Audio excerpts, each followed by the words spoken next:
நமச்சிவாய். ஜெயவராகி. ஜெய ஜெயவராகி. உலகம் முழுவதும் வாழக்கூடிய அன்பு பக்தர்களே, சனி பகவான் வக்ரம். பொதுவா இந்த சனி பெயர்ச்சி நடந்த பிறகு எந்த ஒரு விஷயமும் அவ்வளோ சிறப்பாக இல்லை. மார்ச் மாதம் 2025 மார்ச் மாதம் 29 திருக்கணித பிரகாரம் சனி பெயர்ச்சி நடந்தது. சனி பகவான் கும்ப ராசியிலிருந்து மீன ராசிக்கு பயிற்சி அடைஞ்சாங்க. நிறைய பேர் சொன்னாங்க இது சனி பெயர்ச்சியே கிடையாது, வாக்கியப்படி நடக்கக்கூடியது தான் சனி பெயர்ச்சி, திருநள்ளாறு சனி பெயர்ச்சி தான் சரியானது அப்படின்லாம், இது ஒன்றுமே ஆக்டிவேட்டே ஆகாது அப்படின்லாம் நிறைய வாக்குவாதங்கள்லாம் கூட நிறைய நடந்தது. அது நமக்கு தேவையில்லை. பாருங்க, இந்த 2025 மார்ச் மாதம் 29 எப்போ சனி பெயர்ச்சி நடந்ததோ, சனி பகவான் எப்போ மீனராசிக்கு வந்தாரோ, அந்த உட்கார்ந்த நாள்ல இருந்து அடுத்து இந்த பூமி பிரபஞ்சம் முழுவதுமே கலகங்கள், நிறைய போட்டி பொறாமைகள், சண்டை சச்சரவு, யுத்தங்கள், இது எல்லாம் அதிகமாக நடந்துகிட்டு இருக்கிறது நம்ம பார்க்குறோம். அப்போ உண்மையிலேயே இந்த சனி பெயர்ச்சி ஆக்டிவேட் ஆகலை, திருக்கணித பிரகாரம் ஆக்டிவேட் ஆகலைன்னா எப்பயும் பொழுதாலும் இருந்திருக்கணும். மார்ச் 29 இவர் சனி பகவான் மீனத்துக்கு வராரு. ஏப்ரல் மாதம் 20-24 கிட்ட பாகிஸ்தான் தீவிரவாதிகள் என்ன பண்ணுறாங்க, அட்டாக் பண்ணுறாங்க. பெரிய யுத்த போராட்டமே நடக்குதுங்க, யுத்தம் உருவாகுது. சரி, அது அப்படியே கொஞ்சம் அடங்குச்சு அப்படின்னாக்கா மே மாதம் இஸ்ரேலுக்கும் இப்போ பாருங்க ஈரானுக்கும் தேவையில்லாத போர் பதட்டங்கள் நடந்துகிட்டு இருக்கு. அப்போ இந்த திருக்கணித பிரகாரம் நடந்த சனி பெயர்ச்சி, இந்த சனி பகவானுடைய அசைவு இந்த நாட்டுக்கே இவ்வளவு மாறுதல்களை ஏற்படுத்துதுன்னா சாதாரண மனித வாழ்க்கையை என்ன செய்யும்? அப்ப அந்த சனி பகவான் இப்போ ஜூலை மாதம் 13 ராத்திரி அப்படி வச்சுப்போம், நமக்கு விடிஞ்சாதான் கணக்கு. அதனால 14 உதயமாகும் போது சனி பகவான் வக்ரகதி அடைகிறார். ஒரு பெருமூச்சு விட்டுக்கலாம். அப்பா ஒரு மாரத்தான்ல ஒரு 10 கிலோமீட்டர் ஓடிட்டு போனவங்க ஒரு சேர்ல உட்காந்து பெருமூச்சு விட்டா எப்படி இருக்கும், அதை போல இந்த சனி பகவானுடைய வக்ரம் என்ன செய்ய போகுது? அடுத்த 5 மாசங்கள், July 13 August, September, October, November, December 15 வரையிலும், டிசம்பர் 15 மார்கழி பிறக்கிற வரையிலுமே கூட இந்த சனி பகவான் வக்ரகதியில் தான் இருக்க போகிறார். அப்போ நிச்சயமா தொழில் அமைப்புகள் எப்படி இருக்கும், சனி வக்ரமான பிஸ்னஸ் எப்படி இருக்கும், ட்ரேடிங் எப்படி இருக்கும், ஃபண்டு ஃப்ளோ எப்படி இருக்கும், டிரான்சாக்ஷன்ஸ் எப்படி இருக்கும், மெயினா இந்த வீண்பழிகள் அல்லது அந்த தொந்தரவுகள், சனி பகவானால் வந்த கஷ்டங்கள், ஒரு போட்டி பொறாமைகள், சண்டை சச்சரவுகள், வம்பு வழக்குகள், இதெல்லாம் இப்ப புதுசா உருவாகி இருக்கு. சாமி, நீங்க சொல்றது கரெக்டு. எனக்கு இந்த ஏப்ரல் மாசத்துல இருந்து ஒரு பெரிய நான் எதிர்பார்க்காத சில விஷயங்கள்லாம் நடந்து போச்சு. மனசுக்கு இப்ப தோணுது, ரொம்ப நாளா இது நடந்துகிட்டு இருந்தது, நான் நம்புறதே இல்லை, அலட்சியமா இருந்தேன், நான் நம்புறதே கிடையாது இதெல்லாம். ஆனா இப்போ நான் ஒன் பை ஒன்னா நடக்கிறத பார்த்தா நான் நம்புறேன் சாமி அப்படின்னு சொல்லக்கூடிய வகையில் இந்த சனி பகவானுடைய தாக்கம், சனி பகவான் என்னெல்லாம் போட்டு அப்படி கசக்கி புளியறாரு அப்படிங்கிறத நம்ம ஒவ்வொருத்தரும் அனுபவிச்சிருக்கிறோம். அப்போ உலகம் முழுவதும் வாழக்கூடிய என் அன்பு பக்தர்களே, இந்த சனி பகவான் வக்ரம் எனக்கு தெரிஞ்சு உங்க எல்லாருக்கும் ஒரு 5 மாசம் லீவ், பெரிய லீவ், நல்லது நடக்க போகுது. இந்த கஷ்டங்கள்ல இருந்து படிப்படியா வெளியில வரப்போறோம். எவ்வளோ சீக்கிரமா உங்களை கேட்காம இந்த இருள் சூழ்ந்ததோ, கஷ்டம் சூழ்ந்ததோ, அவ்வளவு விரைவாக அந்த கஷ்டங்களை விட்டு தப்பிச்சு வரக்கூடிய வாய்ப்புகள், தண்டனைகள்ல இருந்து தப்பிக்கலாம், அல்லது பெரிய கஷ்டத்திலிருந்து தப்பிக்கலாம், கண்டத்திலிருந்து தப்பிக்கலாம். இதெல்லாம் என்ன நடக்க போகுது அப்படிங்கிறத ஒவ்வொரு ராசிக்கும் தனித்தனியா பார்த்துடலாம். பாருங்க. அன்பார்ந்த மகர ராசி அன்பர்களே, மகர ராசி என்பர்களே அற்புதமான கால நேரம். சனி பகவான் வக்ரம். பாருங்க மகர ராசி என்பர்களே, உங்களுக்கு 7.5 சனி முடிஞ்செடுத்து ஜன்ம சனியில இருந்தப்போ எவ்வளோ கஷ்ட நஷ்டங்கள்லாம் உங்களுக்கு இருந்தது. நிறைய இழப்புகள், சொந்த பந்தங்களை இழந்தது, குடும்பத்தை இழந்தது, லைஃபே மாறி போச்சு, லைஃப் ஸ்டைலே மாறி போச்சு. நிறைய முதலாளிகளாக இருந்தவங்களா இன்னைக்கு வேலைக்கு போய்கிட்டு இருக்காங்க. வேலைக்கு போய் அந்த கடனை வேற அடைச்சிக்கிட்டு இருக்காங்க. தொழில் ஆரம்பிக்கிறேன், தொழில் செட் பண்ணி கொடுக்குறேன் எங்கள் வீட்டுக்காருக்கு, அல்லது மனைவிக்கு ஒரு தொழில் வச்சு கொடுக்குறேன், அவங்க பேரில் ஆரம்பித்தேன், இவங்க பேரில் ஆரம்பித்தேன், பார்ட்னர்ஷிப்பில் ஆரம்பித்தேன்.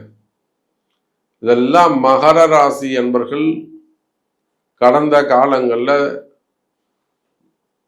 அவங்களுடைய பணங்காசுகளை வீண் விரயம் செய்ததற்கு ஒரு காரணம். அவ்வளோதான். உங்களுடைய சேமிப்பு நீங்கள் ப்ளஸில் இருந்தவங்கள மைனஸில் கொண்டு வந்ததுக்கு சாமி சொல்லக்கூடிய, சனி பகவான் சொல்லக்கூடிய ஒரு காரணம். அவ்வளோதான். அப்புறம் இப்போ பரவாயில்ல, மகர ராசி என்பர்களை பொறுத்தவரையிலும் இப்போ கொஞ்சம் ரெக்கவரி ஆகி வந்துட்டாங்க,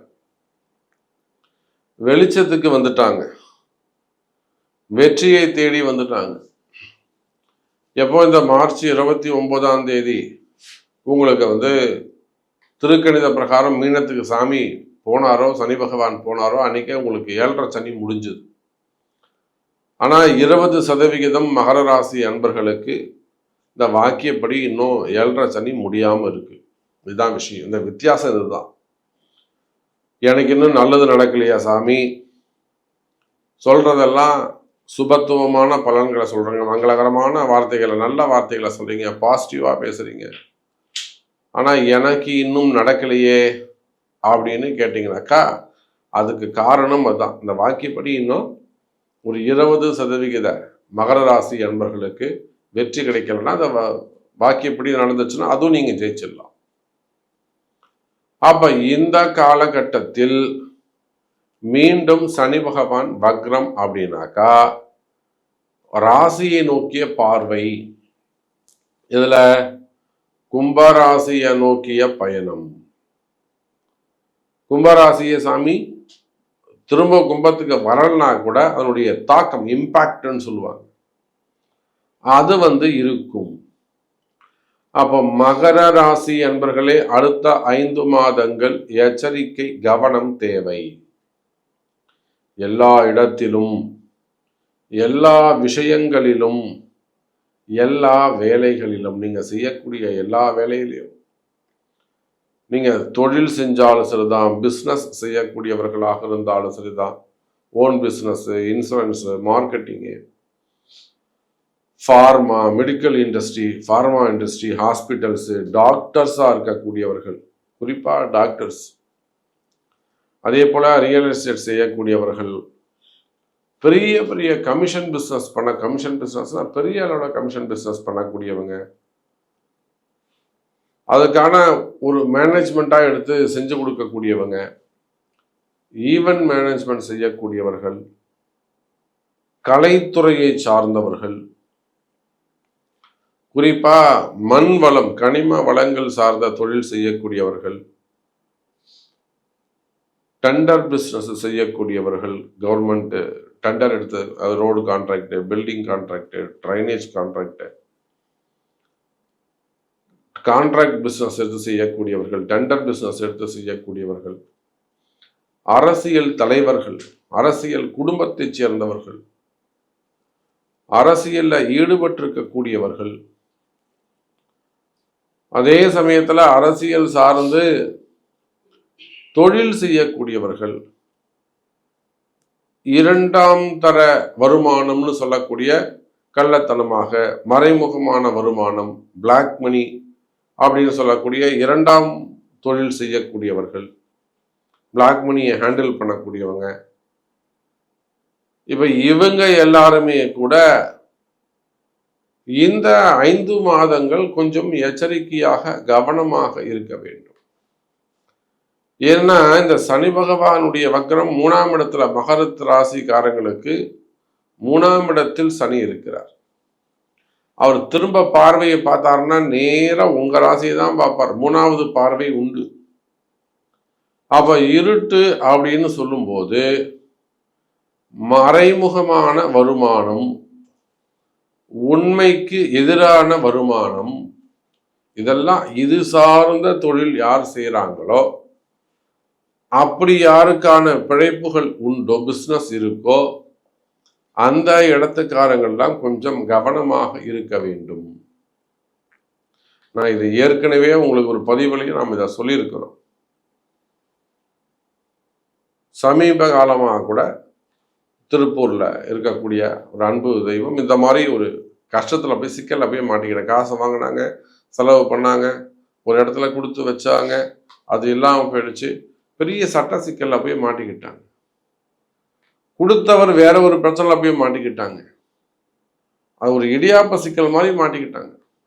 கொடுத்தவருக்கும் பிரச்சனை, இவருக்கும் பிரச்சனை, அந்த இடத்துல வாங்கினவருக்கும் பிரச்சனை. அப்போ இந்த மாதிரியான ஒரு இடியாப்ப சிக்கல் மாதிரி ஒன்னோட ஒன்று பழஞ்சிருக்கும், செயின் லிங்க் மாதிரி இருக்கும். இதெல்லாம் தான் சனி பகவானுடைய காரகத்துவம், கலகம்.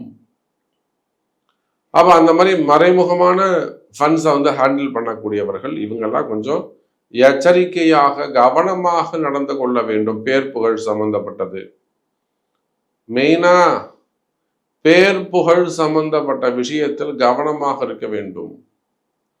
வீட்டில் பொண்டாட்டி திட்டுறாங்க, உனக்கு எதுக்கு இந்த வேலை, ஏன் போய் கெட்ட பேர் வாங்கிட்டு வர சொல்றாங்கல்ல.